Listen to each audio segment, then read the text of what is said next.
여러분, 오늘 딱 한 가지만 기억하세요. 은퇴 후 당신의 삶을 결정하는 것은 얼마나 열심히 일했느냐가 아닙니다. 얼마나 일찍 투자를 배웠느냐입니다. 이 차이를 모르고 60세가 되면 돌이킬 수 없습니다. 지금 이 영상이 여러분의 인생을 바꿀 수 있습니다. 끝까지 집중해 주세요.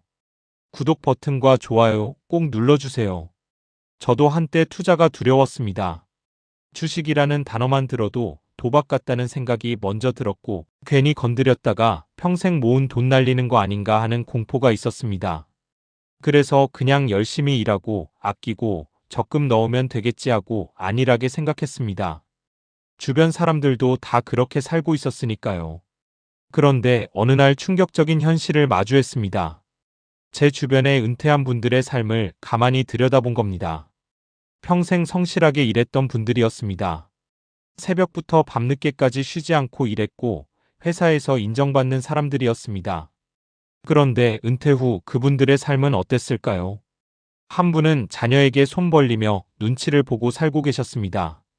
다른 분은 70세가 넘어서도 편의점에서 야간 알바를 하고 계셨습니다. 또 다른 분은 아파도 병원비가 부담되어 치료를 미루고 계셨습니다. 이분들이 게을렀던 걸까요? 절대 아닙니다. 이분들은 누구보다 성실하게 살았습니다. 문제는 단 하나였습니다. 투자를 배우지 않았다는 것, 돈이 일하게 만드는 법을 몰랐다는 것, 오직 자신의 몸과 시간만 갈아 넣으며 살았다는 것. 그 결과가 비참한 노후였습니다. 저는 그때 깨달았습니다. 이건 남의 이야기가 아니구나. 내가 지금 투자를 배우지 않으면 20년 후, 30년 후 저 모습이 바로 나구나. 그 생각이 드니까 잠이 오지 않았습니다. 심장이 두근거렸습니다. 두려움이 아니라 절박함이었습니다. 여러분, 냉정하게 현실을 직시해야 합니다. 대한민국의 노인 빈곤율이 얼마인지 아십니까? 40%에 육박합니다. 선진국 중 압도적 1위입니다. 65세 이상 노인 10명 중 4명이 빈곤층입니다. 이분들이 젊었을 때 놀고 먹었을까요? 아닙니다. 산업화 시대에 피땀 흘려 일했던 분들입니다. 그런데 왜 이렇게 됐을까요? 투자를 몰랐기 때문입니다. 저축만 하면 된다고, 열심히 일하면 된다고 믿었기 때문입니다. 더 무서운 현실을 말씀드릴게요. 지금 40대, 50대 분들 중 상당수가 국민연금을 받을 때쯤이면 연금 재정이 바닥날 수 있다는 전망이 나옵니다. 설령 받더라도 그 금액으로 생활이 가능할까요? 2024년 기준 국민연금 평균 수령액이 월 60만 원 정도입니다. 이 돈으로 월세 내고 밥 먹고 병원 가고 손주 용돈 줄 수 있을까요? 불가능합니다. 그러니까 결론은 하나입니다. 스스로 준비하지 않으면 아무도 여러분의 노후를 책임져 주지 않습니다. 회사도, 정부도, 자녀도 여러분을 구해주지 않습니다. 오직 여러분 자신만이 여러분을 구할 수 있습니다. 그리고 그 방법은 단 하나, 지금 당장 올바른 투자를 배우는 것입니다. 투자를 배우지 않으면 어떻게 되는지 구체적으로 보여드리겠습니다. 30세에 월 50만 원씩 저축만 한 사람과 투자를 한 사람을 비교해 보겠습니다. 30년 후인 60세가 됐을 때 저축만 한 사람은 원금 1억 8천만 원의 이자, 조금 붙어서 2억 원 정도가 됩니다. 은행 금리 연 2%로 계산한 겁니다. 그런데 같은 돈을 연 10% 수익률로 투자한 사람은 얼마가 될까요? 약 11억 원이 됩니다. 같은 50만 원을 넣었는데 결과는 2억 대 11억입니다. 5배가 넘는 차이입니다. 이게 바로 복리의 힘입니다. 아인슈타인이 복리를 인류 역사상 가장 위대한 발명이라고 했다는 말이 있습니다. 복리는 시간이 지날수록 눈덩이처럼 불어납니다. 그런데 이 복리의 힘을 누리려면 반드시 투자를 해야 합니다. 저축으로는 절대 복리의 마법을 경험할 수 없습니다. 더 무서운 건 인플레이션입니다. 물가는 매년 오릅니다. 지난 30년간 평균 물가 상승률이 약 3%였습니다. 그런데 여러분의 저축금리가 2%라면 실질적으로 매년 1%씩 돈의 가치가 줄어드는 겁니다. 30년 후에 2억 원이 있어도 그 2억 원의 실질 구매력은 지금의 1억 원 정도밖에 안 됩니다. 열심히 모았는데 오히려 가난해지는 겁니다. 이게 저축만 하는 사람의 비극적인 운명입니다. 반면에 투자 수익률이 물가 상승률을 넘어서면 여러분의 자산은 실질적으로 불어납니다. 시간이 지날수록 부자가 됩니다. 같은 시간을 보내도 누구는 가난해지고 누구는 부자가 되는 겁니다. 그 차이가 바로 투자를 아느냐 모르느냐입니다. 여기서 많은 분들이 이렇게 말씀하십니다. 나는 주식하면 맨날 물려서 돈만 잃어요. 투자가 도박 아닌가요? 주변에 주식으로 패가망신한 사람 많아요. 맞습니다. 주식으로 돈 잃는 사람 정말 많습니다. 통계를 보면 개인 투자자의 80% 이상이 손실을 본다고 합니다. 그런데 왜 그럴까요? 투자를 제대로 배우지 않았기 때문입니다. 원칙 없이 감으로 투자하고 남들 따라 묻지마 투자하고 단타로 한탕 노리기 때문입니다. 제대로 된 투자는 도박이 아닙니다. 제대로 된 투자는 기업의 가치를 분석하고 적정 가격에 사서 장기간 보유하는 것입니다. 이렇게 투자한 사람들은 역사적으로 거의 예외 없이 돈을 벌었습니다. 문제는 사람들이 이 방법을 모르거나 알아도 실천하지 못한다는 겁니다. 오늘 저는 여러분께 올바른 투자법을 알려드리겠습니다. 투자의 대가들, 평범한 사람에서 시작해서 엄청난 부를 일군 전설적인 투자자들의 이야기를 통해 배워보겠습니다. 이분들의 방법은 복잡하지 않습니다. 누구나 따라할 수 있습니다. 다만 제대로 알고 꾸준히 실천하는 사람만이 그 열매를 따먹을 수 있습니다. 첫 번째로 소개해드릴 분은 셸비 데이비스입니다. 이분의 이야기는 정말 희망적입니다. 왜냐하면 이분은 38세에 투자를 시작했기 때문입니다. 젊었을 때부터 투자한 게 아닙니다. 거의 40세가 다 되어서야 첫 투자를 했습니다. 그런데 결과가 어땠을까요? 47년간 투자해서 5만 달러를 9억 달러로 만들었습니다. 1만 8천 배입니다. 우리 돈으로 환산하면 약 6천만 원을 1조 원 이상으로 불린 겁니다.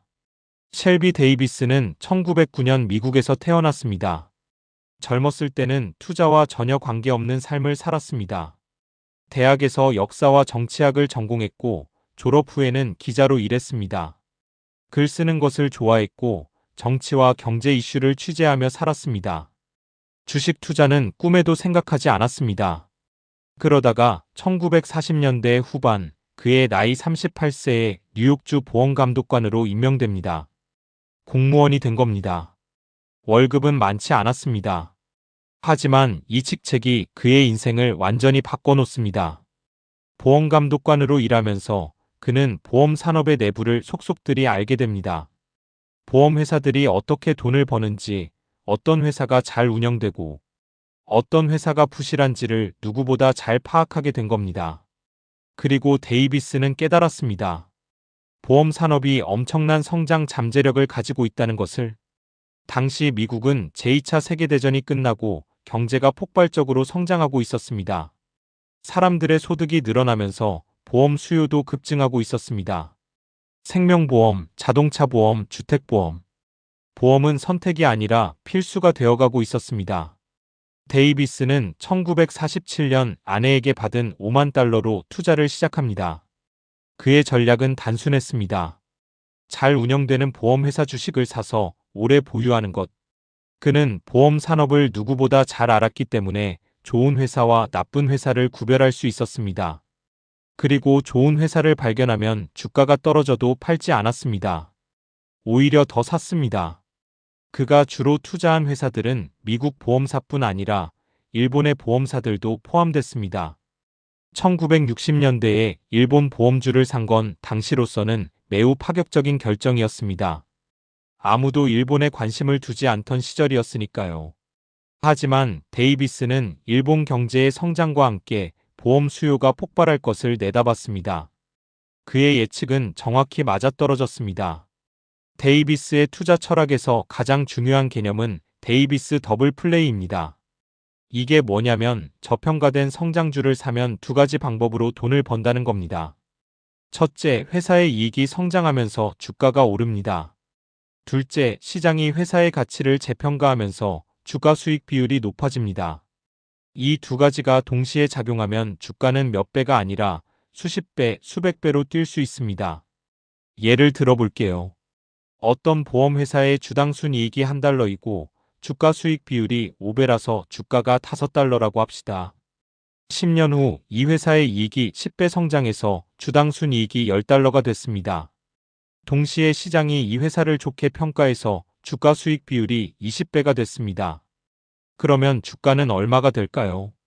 $10 곱하기 20, 즉 $200가 됩니다. $5짜리가 $200가 된 겁니다. 40배 수익입니다. 이게 바로 데이비스 더블 플레이의 위력입니다. 데이비스는 이 전략으로 47년간 연평균 약 23%의 수익률을 올렸습니다. 같은 기간 미국 주식시장 평균이 연 10% 정도였으니 시장을 2배 이상 이긴 겁니다. 그리고 복리의 마법으로 $50,000가 $9억 됐습니다. 더 놀라운 건 그가 특별한 사람이 아니었다는 겁니다. 금융 전문가도 아니었고 명문대 경영학 석사 출신도 아니었습니다. 역사학을 전공한 기자 출신 공무원이었습니다. 38세에 투자를 시작한 늦깎이 투자자였습니다. 하지만 자신이 잘 아는 분야에 집중하고 좋은 회사를 사서 오래 보유하는 단순한 원칙을 지켰습니다. 데이비스는 1994년 85세의 나이로 세상을 떠났습니다. 그가 남긴 재산의 상당 부분은 자선단체에 기부됐습니다. 그의 아들 셸비 데이비스 주니어와 손자 크리스 데이비스도 투자자로서 성공했습니다. 데이비스 가문은 3대에 걸쳐 투자로 부를 쌓고 있습니다. 이것이 바로 투자 교육의 힘입니다. 데이비스에게서 우리가 배울 수 있는 교훈은 명확합니다. 첫째, 투자를 시작하기에 늦은 나이는 없습니다. 38세에 시작해도 충분히 큰 부를 만들 수 있습니다. 둘째, 자신이 잘 아는 분야에 투자하세요. 데이비스는 보험 산업을 누구보다 잘 알았기 때문에 성공할 수 있었습니다. 셋째, 좋은 회사를 사서 오래 보유하세요. 단타로 왔다 갔다 하지 말고 좋은 회사를 찾아서 수십 년을 보유하세요. 넷째, 복리의 힘을 믿으세요. 처음에는 작아 보여도 시간이 지나면 상상을 초월하는 결과가 나옵니다. 두 번째로 소개해드릴 분은 존 네프입니다. 이분은 31년간 뱅가드 윈저 펀드를 운용하면서 연평균 13.7%의 수익률을 기록했습니다. 같은 기간 시장 평균이 10.6%였으니 매년 3% 이상 시장을 이긴 겁니다. 3%가 별거 아닌 것 같죠. 하지만 31년간 복리로 쌓이면 엄청난 차이가 됩니다. 윈저 펀드에 $10,000,000를 넣은 사람은 31년 후 $560,000,000를 갖게 됐습니다. 같은 기간 시장 평균에 투자했으면 $220,000,000였습니다. 2배 이상 차이입니다. 존 네프는 1931년 미국 오하이오주에서 태어났습니다. 그의 어린 시절은 순탄치 않았습니다. 부모님이 이혼하셨고 경제적으로 어려운 환경에서 자랐습니다.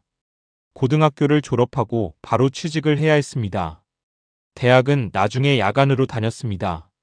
낮에는 일하고 밤에는 공부하는 고된 생활을 했습니다. 이런 배경 때문인지 네프는 평생 검소하게 살았습니다. 억만장자가 된 후에도 사치를 부리지 않았습니다. 그는 자신의 투자 철학에서도 이런 성향이 드러났습니다. 그는 화려하고 인기 있는 주식을 좋아하지 않았습니다. 대신 아무도 관심 갖지 않는 외면받는 지루한 주식을 찾아다녔습니다. 네프의 투자 철학은 한마디로 역발상 가치 투자입니다. 그는 주가 수익 비율이 낮은 주식을 집중적으로 샀습니다. 주가 수익 비율이 낮다는 건 시장에서 인기가 없다는 뜻입니다. 사람들이 외면하는 주식입니다. 왜 외면할까요? 회사가 어려운 시기를 겪고 있거나 업종 자체가 인기 없거나 그냥 지루하거나 여러 가지 이유가 있습니다. 하지만 네프는 이런 주식들 중에서 보석을 찾아냈습니다. 일시적으로 어려움을 겪고 있지만 기본 체력이 튼튼한 회사, 업종이 인기 없지만 꾸준히 돈을 버는 회사, 지루하지만 착실하게 성장하는 회사, 이런 회사들을 헐값에 사서 시장이 다시 관심을 가질 때까지 기다렸습니다. 그의 대표적인 투자 사례가 1980년대 초반의 포드 자동차입니다. 당시 미국 자동차 산업은 일본 자동차에 밀려 최악의 상황이었습니다. 포드는 거의 파산 직전까지 갔습니다.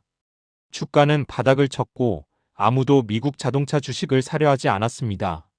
하지만 네프는 달랐습니다.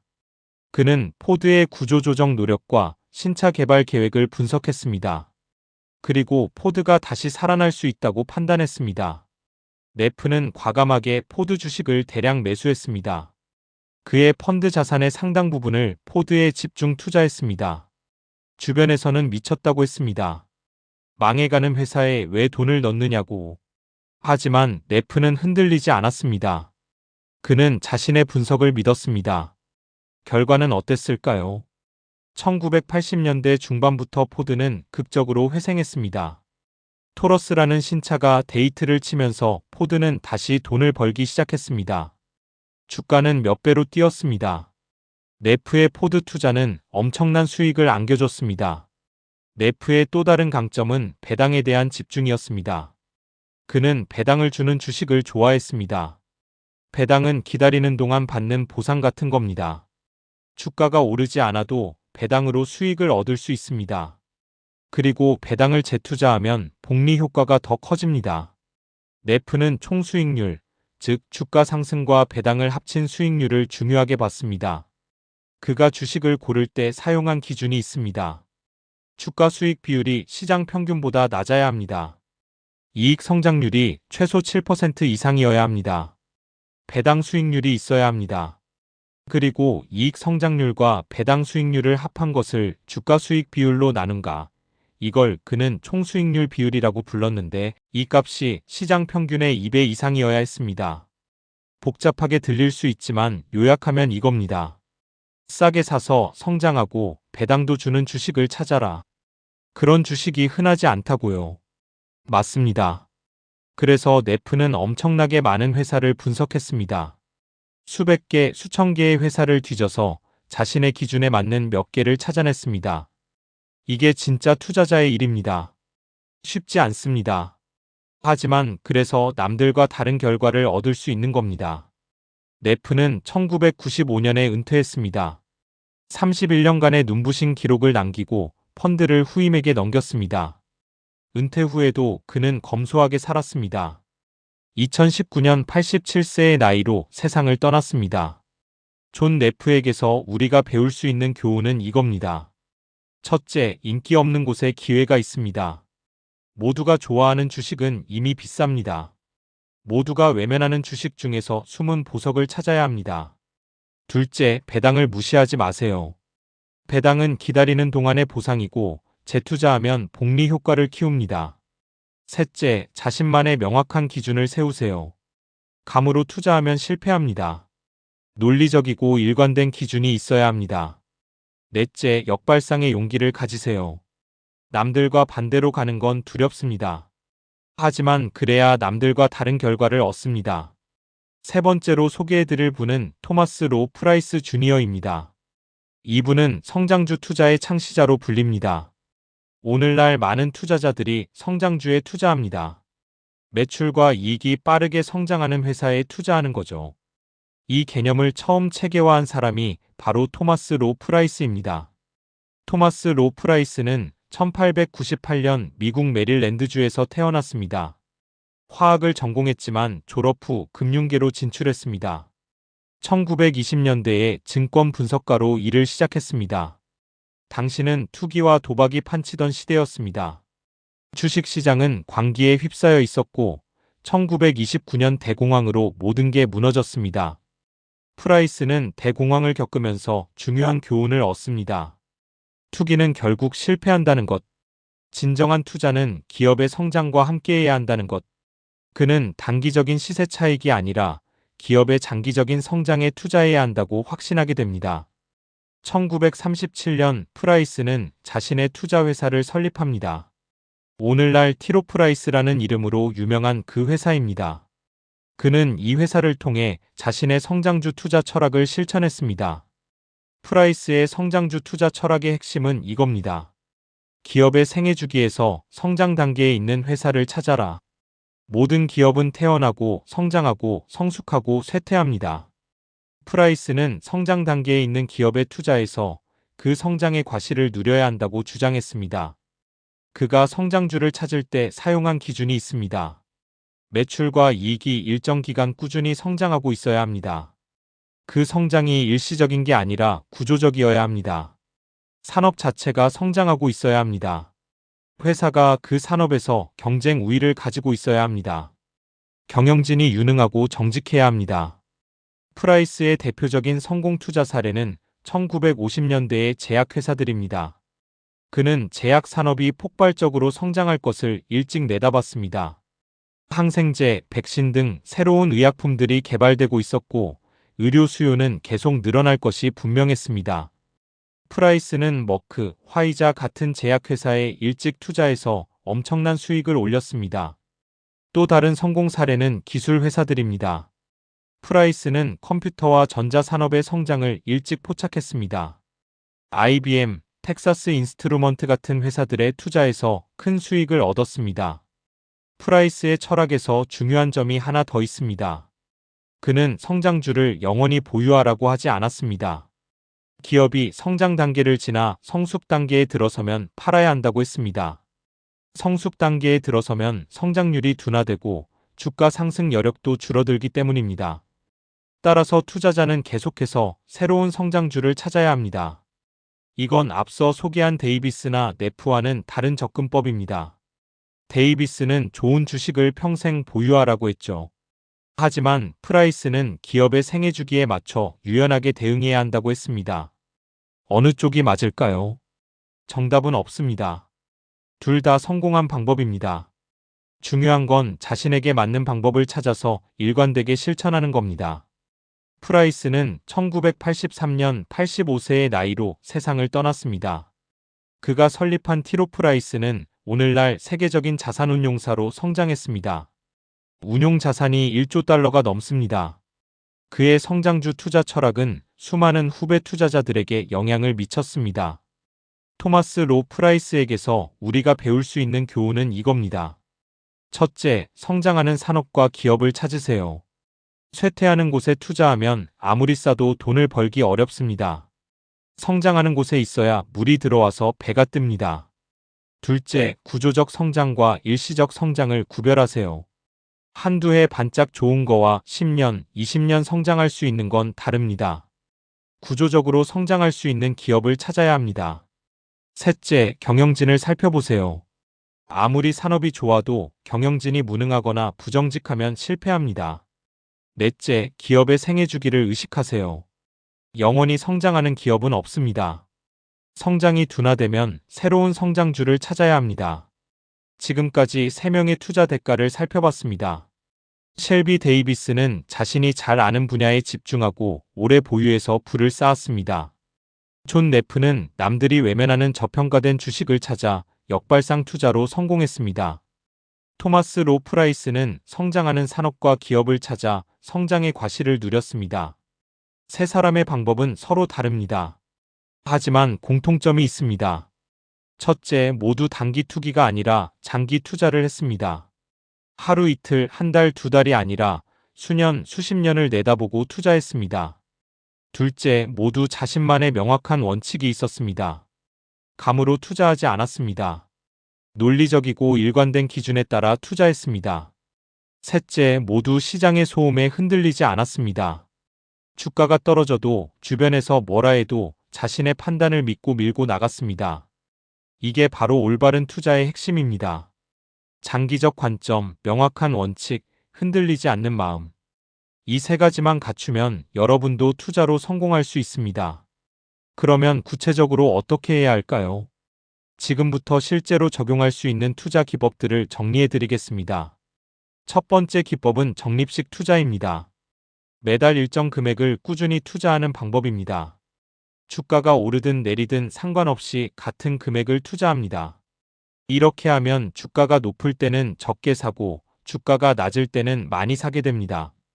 평균 매수 단가가 낮아지는 효과가 있습니다. 적립식 투자의 가장 큰 장점은 타이밍 고민을 없앤다는 겁니다. 많은 사람들이 언제 사야 하나, 지금이 고점인가 저점인가 고민하다가 결국 투자를 못합니다. 적립식 투자는 그런 고민을 할 필요가 없습니다. 그냥 매달 사면 됩니다. 단순하지만 효과적입니다. 두 번째 기법은 분산 투자입니다. 한 종목에 모든 돈을 넣지 말고 여러 종목에 나눠서 투자하라는 겁니다. 계란을 한 바구니에 담지 말라는 말 많이 들어보셨죠? 투자도 마찬가지입니다. 아무리 좋아 보이는 회사라도 예상치 못한 일이 생길 수 있습니다. 분산 투자를 하면 한 종목이 망해도 전체 포트폴리오는 살아남을 수 있습니다. 분산 투자를 할 때 주의할 점이 있습니다. 그냥 아무 종목이나 여러 개 사면 안 됩니다. 서로 다른 산업, 서로 다른 특성을 가진 종목들로 분산해야 합니다. 같은 산업 종목만 여러 개 사면 진정한 분산이 아닙니다. 그 산업이 어려워지면 다 같이 떨어집니다. 세 번째 기법은 재투자입니다.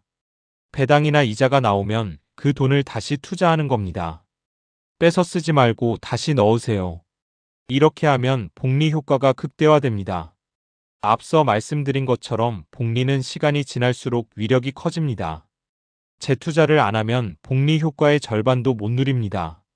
네 번째 기법은 장기 보유입니다. 좋은 주식을 샀으면 팔지 마세요. 최소 5년 가능하면 10년 이상 보유하세요. 단기적으로 주가는 오르락 내리락 합니다. 하지만 장기적으로는 기업의 가치를 반영합니다. 좋은 기업의 주식을 오래 보유하면 결국 돈을 벌게 되어 있습니다. 장기 보유의 또 다른 장점은 세금입니다. 주식을 팔면 양도소득세를 내야 합니다. 자주 사고 팔면 세금이 많이 나갑니다. 장기 보유하면 세금을 아낄 수 있습니다. 복리 효과도 누리고 세금도 아끼고 일석이조입니다. 다섯 번째 기법은 공부입니다. 투자는 평생 공부해야 합니다. 시장은 계속 변합니다. 새로운 산업이 등장하고 기존 산업이 쇠퇴합니다. 어제의 성장주가 오늘의 가치주가 될 수 있습니다. 계속 공부하고 배워야 변화에 적응할 수 있습니다. 공부할 때 가장 좋은 방법은 투자 대가들의 책을 읽는 겁니다. 오늘 소개해드린 분들도 대부분 책을 남겼습니다. 그 책들을 읽으세요. 수십 년간의 경험과 지혜가 담겨 있습니다. 그들이 수십 년 걸려 터득한 것을 여러분은 책 한 권으로 배울 수 있습니다. 이보다 효율적인 공부가 어디 있겠습니까? 다시 한번 강조합니다. 투자를 배우지 않으면 노후가 무너집니다. 이건 협박이 아니라 현실입니다. 대한민국 노인 빈곤율 40%. 이 숫자가 보여주는 현실을 직시하세요. 열심히 일해도 투자를 모르면 가난해집니다. 반면에 투자를 알면 시간이 지날수록 부자가 됩니다. 같은 시간을 사는데 누구는 가난해지고 누구는 부자가 됩니다. 그 차이가 투자입니다. 셸비 데이비스는 38세에 시작했습니다. 늦었다고 생각하지 마세요. 지금 시작하면 됩니다. 존 네프는 어려운 환경에서 자랐습니다. 배경 탓하지 마세요. 노력하면 됩니다. 토마스 로 프라이스는 대공황을 겪고 배웠습니다. 위기를 기회로 삼으세요. 오늘 영상에서 말씀드린 것을 정리하면 이렇습니다. 첫째, 투자를 배우지 않으면 노후가 비참해집니다. 저축만으로는 인플레이션을 이길 수 없습니다. 둘째, 올바른 투자는 도박이 아닙니다. 좋은 기업을 찾아 장기 보유하면 역사적으로 거의 항상 돈을 벌었습니다. 셋째, 투자 대가들의 방법은 다양하지만 공통점이 있습니다. 장기적 관점, 명확한 원칙, 흔들리지 않는 마음입니다. 넷째, 적립식 투자, 분산 투자, 재투자, 장기 보유, 지속적 공부. 이 5가지를 실천하세요. 지금 당장 시작하세요. 내일로 미루지 마세요. 투자에서 가장 중요한 자원은 시간입니다. 하루라도 빨리 시작해야 복리의 마법을 더 오래 누릴 수 있습니다. 10년 후, 20년 후, 30년 후에 여러분이 오늘의 결정에 감사할 것입니다. 반대로 오늘 시작하지 않으면 어떻게 될까요? 10년 후에도 같은 고민을 하고 있을 겁니다. 20년 후에는 후회하고 있을 겁니다. 30년 후에는 늦었다며 체념하고 있을 겁니다. 그리고 은퇴 후에는 자녀에게 손 벌리거나 70세가 넘어서도 일하고 있을 겁니다. 이게 여러분이 원하는 미래입니까? 투자를 배우는 건 어렵지 않습니다. 오늘 소개해드린 대가들도 특별한 천재가 아니었습니다. 기자 출신 공무원, 야간대 졸업생, 화학 전공자, 평범한 사람들이었습니다. 다만 그들은 배우고 실천했습니다. 여러분도 할 수 있습니다. 작은 것부터 시작하세요. 월급의 10%만 투자해 보세요. 처음에는 작아 보여도 괜찮습니다. 복리의 힘을 믿으세요. 10년 후, 20년 후, 그 작은 씨앗이 거대한 나무로 자라 있을 겁니다. 이 영상을 끝까지 보셨다는 것은 여러분이 이미 변화를 원하고 있다는 증거입니다. 그 열망을 행동으로 옮기세요. 지금 이 순간이 여러분 인생의 전환점이 될 수 있습니다. 오늘 시작하지 않으면 영원히 시작하지 못합니다. 부자가 되는 문은 아무에게나 열리지 않습니다. 직접 두드리는 사람에게만 열립니다. 여러분은 할 수 있습니다. 셸비 데이비스도 38세에 시작했습니다. 존 네프도 어려운 환경을 극복했습니다. 여러분이라고 못할 이유가 없습니다. 오늘 이 영상을 본 것을 계기로 투자 공부를 시작하세요. 책 한 권을 사서 읽으세요. 증권 계좌를 만드세요. 작은 금액이라도 투자를 시작하세요. 그 첫걸음이 30년 후 여러분의 노후를 결정합니다. 구독 버튼과 좋아요 버튼 꼭 눌러주세요. 여러분의 클릭이 더 좋은 콘텐츠를 만드는 힘이 됩니다. 댓글로 여러분의 투자 다짐이나 목표를 남겨주세요. 함께 응원하고 함께 성장하는 커뮤니티를 만들어가고 싶습니다. 다음 영상에서 또 만나겠습니다. 감사합니다.